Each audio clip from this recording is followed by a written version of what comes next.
ನೋಡಪ್ಪ, KMF-ಗೆ ನನ್ನ ಮಾಡ್ತೀನಿ ಅಂತ ಹೇಳಿದ್ದಾರೆ. ನಾನು KMF-ಗೆ ನಾನು ಹೋಗ್ಬೇಕಾದ್ರೆ ಇಲ್ಲಿ ಅಧ್ಯಕ್ಷರಾಗೋ ಜೊತೆಗೆ ಡೆಲಿಗೇಟ್ ಕಡ್ಡಾಯವಾಗಿ ಹೋದ್ರೆ ಮಾತ್ರ KMF ನಾನು ಕೇಳ್ಬೋದು. ಅಪ್ಪ, ಇದು ನನಗೆ ಎಲ್ಲಿ ಕೂಡ ನಿಮ್ಮ ಕಂಡೀಷನ್ನು ನೀವು ಅಧ್ಯಕ್ಷರಾಗಿ ಇಲ್ಲ ಡೆಲಿಗೇಟ್ ಇನ್ನೊಬ್ಬರು ಕೂಡ ಅಂತ ನನ್ನ ಹೈಕಮಾಂಡ್ ನಮ್ಮ ನಾಯಕರಿಗೆ ಯಾರು ನನ್ನ ಹತ್ರ ಮಾತಾಡಿಲ್ಲ. ಅಂತ ಸಂದರ್ಭ ಕೂಡ ಅದಲ್ಲ. ಈಗ ಟೋಟಲಿ ಸ್ಟೇಟಲ್ಲಿ ಎಲ್ಲ ಒಕ್ಕೂಟಗಳ ಎಲೆಕ್ಷನ್ ನಡೆದ ಮೇಲೆ KMF ಎಲೆಕ್ಷನ್ ನಡೀತದೆ. KMF ಎಲೆಕ್ಷನ್ ನಡೆದ ಟೈಮಲ್ಲಿ KMF ಅಂತ ಲೆಟರ್ ಬರ್ತದೆ, ನಿಮ್ಮ ಇದರಿಂದ ಡೆಲಿಗೇಟ್ ಕಳಿಸ್ಕೊಡಿ ಅಂತ, ನಿಮ್ಮ ಒಕ್ಕೂಟದಿಂದ ಒಂದು ಡೆಲಿಗೇಟ್ ಕಳಿಸಿ ಅವಾಗ ಬರ್ತದೆ.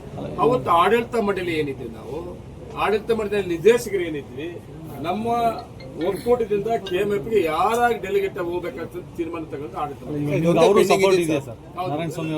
ಕಾಂಗ್ರೆಸ್ ಮೇಲೆ ಅಲ್ವಾ, ಅವ್ರ ಸಪೋರ್ಟ್ ಇಲ್ವಾ?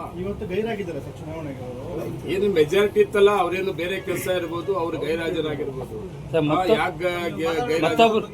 ಮತ್ತೊಬ್ರು ಗೈರಾಗಿದ್ದಾರೆ ಹೇಳಿದಿನಲ್ಲ, ಕಾಂಗ್ರೆಸ್ ಶಾಸಕರು ಅಂತ. ಇಲ್ಲಿ ನನ್ನ ಪಕ್ಕದಾಗಿದ್ರು ಮಂಜಣ್ಣ ಹೆಸರು ಹೇಳಿದೆ, ಈ ಪಕ್ಕದಾಗಿದ್ರು ಅನಿಲ್ ಹೆಸರು ಹೇಳಿದೆ. ನನಗೆ ಕಾಂಗ್ರೆಸ್ ಶಾಸಕರು ಅಂದ್ರೆ ಯಾರು?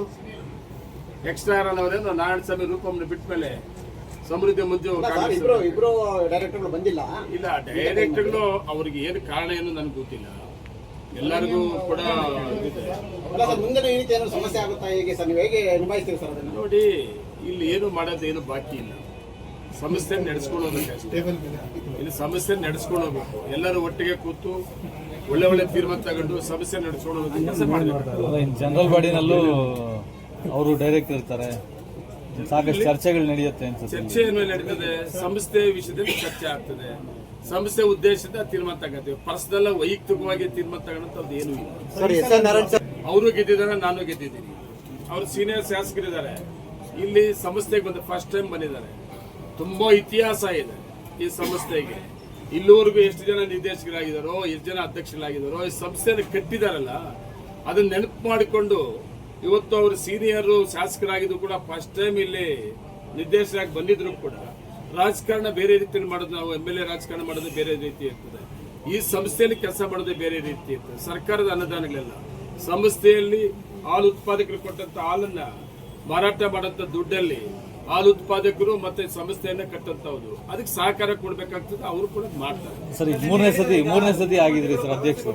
ಹಾಲು ಉತ್ಪಾದಕರಿಗೆ ಏನಾದ್ರು ಆಫರ್ ಏನಾದ್ರು ಅನೌನ್ಸ್ ಮಾಡೋದು? ಹೇಳಿದ್ದೀನಿ, ಮುಂದಿನ ಗುರಿಗಳು ಏನು ಯೋಜನೆಗಳಂತ ನಾನು ಅವಾಗಲೇ ಹೇಳಿದ್ದೀನಿ. ಆಡಳಿತ ಮಂಡಳಿಯಲ್ಲಿ ನೆಕ್ಸ್ಟ್ ಆಡಳಿತ ಮಂಡಳಿಯಲ್ಲಿ ಏನೇನು ತೀರ್ಮಾನ ತಗೊಬಹುದು ಹಾಲು ಉತ್ಪಾದಕರ ಪರವಾಗಿ ಇಲ್ಲಿವರೆಗೂ ನಾವು ಒಳ್ಳೆ ಒಳ್ಳೆ ಆಡಳಿತಗಳು ಕೊಟ್ಟಿದ್ದೀವಿ. ಮುಂದೆ ಕೂಡ ಅಷ್ಟೇ, ಈ 5 ವರ್ಷ ಅವಧಿಯಲ್ಲೂ ಕೂಡ ಹಾಲು ಉತ್ಪಾದಕರ ಪರವಾಗಿರ್ತದೆ. ಹಾಲು ಉತ್ಪಾದಕರು ಹೆಚ್ಚಿಗೆ ಮಾಡ್ತೀವಿ, ಹಾಲು ಉತ್ಪಾದನೆ ಮಾಡಿ ಹೆಚ್ಚಿಗೆ ಮಾಡ್ತೀವಿ.